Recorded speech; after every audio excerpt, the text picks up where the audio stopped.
morning, I'm Shawn Yao, and this is One News Now. President Duterte warns of a crisis between the executive and legislative branches should lawmakers subject his security detail to a probe regarding their use of an unauthorized COVID vaccine. In a speech aired last night, Duterte announced that he would order the PSG to either refuse to attend any congressional hearings or to stay mum throughout any such investigation.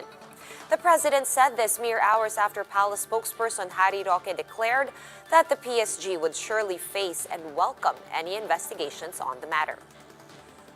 Itong vaccine sa PSG, to me it's a matter of self-preservation. Yan lang. Whatever be your objection, whatever be your criticism, para sa akin, it is a matter of preservation. And I would like to call on Congress na hindi naman ako nagkikiusap. Ang ano ko lang, diretso na salita na do not tinker with the PSG. I would ask the PSG to just shut up. Do not answer. Invoke the right against self-incrimination. At wala kayong makukuha.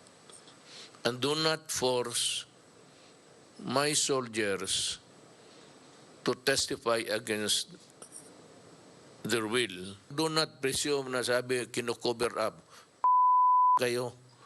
Wala akong, hindi ako na maglaro.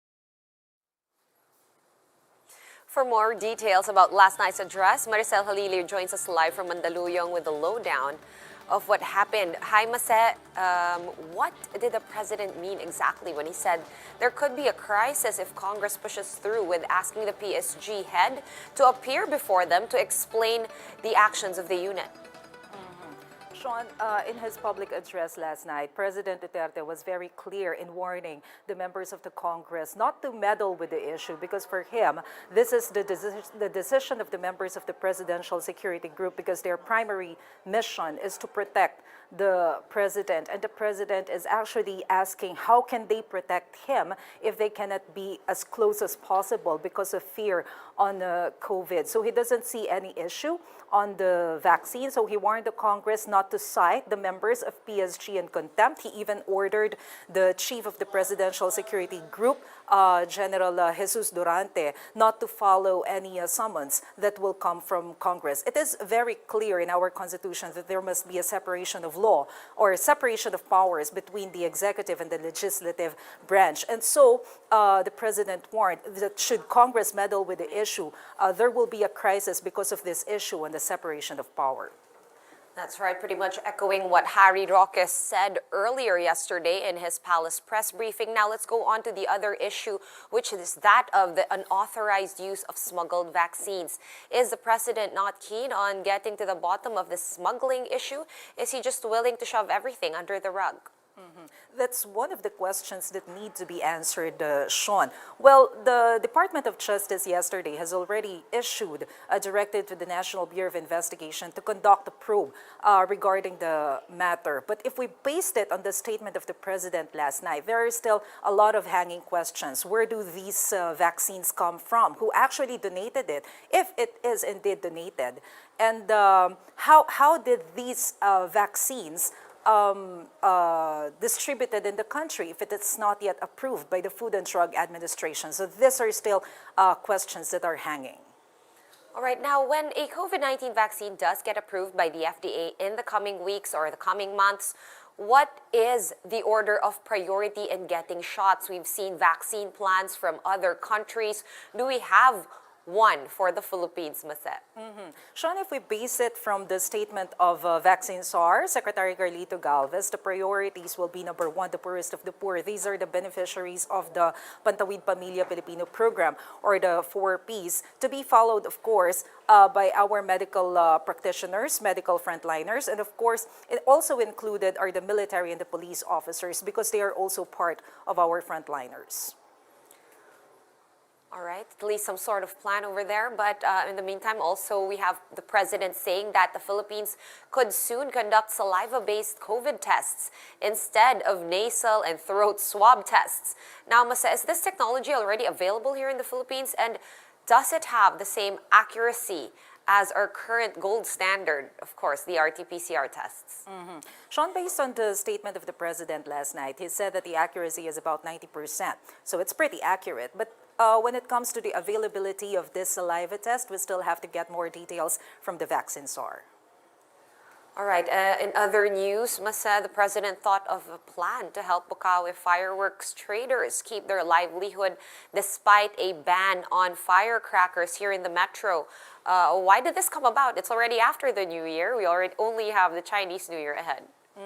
Yeah, Sean. Actually, prior to the celebration of New Year, the president has been very vocal that he wants to implement a total ban of the firecrackers. But of course, one of the considerations is the employment of those living in Bukawi, Bulacan. And so what the president said is that they can negotiate on the terms to ensure that these employees will still have their jobs. And so his directive is to ensure that only mayors and the chief PNP for every local government are allowed to purchase firecrackers from the industry in Bukawi, Bulacan, just to make sure that they still have their jobs. They can still keep their jobs. And at the same time, they can control the usage of fireworks.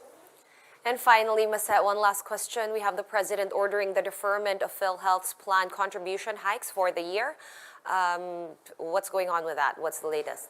Actually, Sean, that's one of the issues because it is actually stated in the Universal Healthcare Law that starting 2021, they have to implement an increase in the premium of PhilHealth. But based on the statement of the president last night, he prefers to that contribution to be deferred. I mean, referring to the increase in the contribution.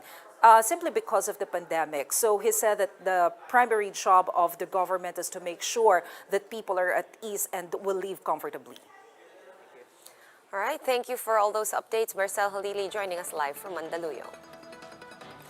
In other news, the LG Secretary Pimaco Densing says the IATF is inclined to allow LGUs to procure their own COVID-19 vaccines under some sort of pasabuy scheme with the national government.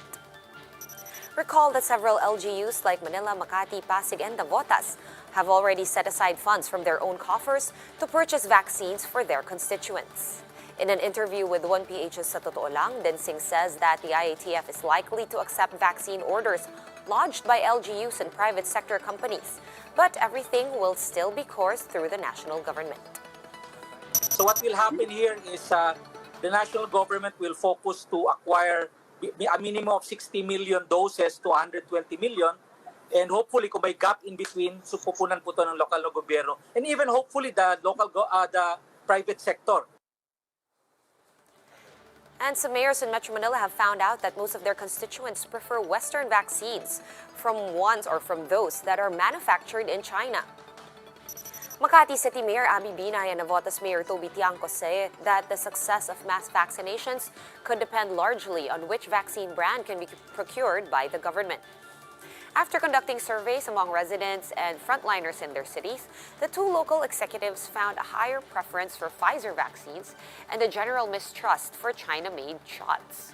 Thus, the two mayors are hoping that the government will prioritize the procurement of Western vaccines in order to boost the public's willingness to be inoculated.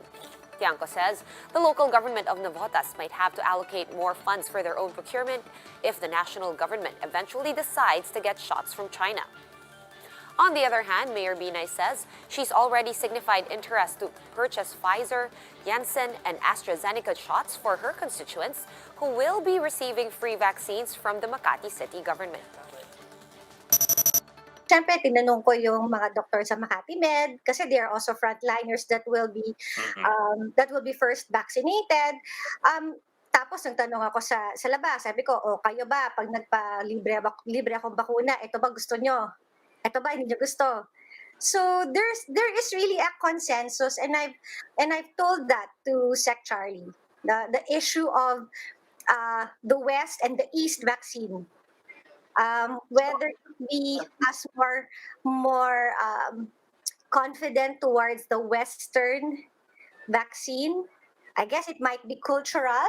Out of the universe na 64.1% ng depende sa brand, ang first is 84.2, which is Pfizer.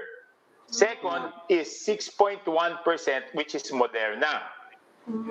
Third is AstraZeneca at 3.8%. Fourth is yung Sputnik at 3.5%.